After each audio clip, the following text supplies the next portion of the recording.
അമേരിക്കയുടെ അതിവേഗ റെയിൽ സ്വപ്നങ്ങൾക്ക് കാലിഫോർണിയയിൽ തുടക്കം. അനുമതി നിയമത്തിന് ഗവർണറുടെ അംഗീകാരം. അതിവേഗ റെയിൽപാത നിർമ്മിക്കുന്നതിനുള്ള അനുമതി നിയമത്തിൽ കാലിഫോർണിയ ഗവർണർ ജെറി ബ്രൗൺ ഒപ്പുവച്ചു.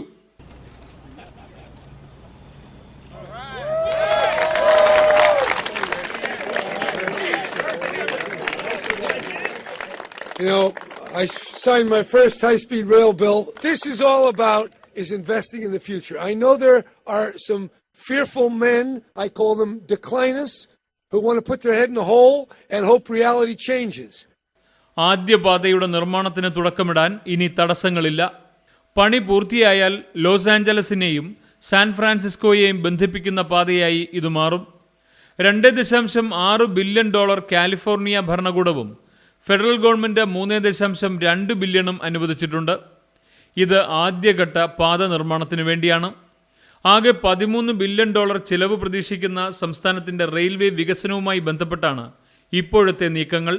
ഇപ്പോൾ ഒപ്പുവെച്ച ട്രാൻസ്പോർട്ടേഷൻ ബില്ല് ഈ നിർമ്മാണ പ്രവർത്തനങ്ങൾക്ക് അനുമതി നൽകാനും മറ്റുമുള്ളതാണ്.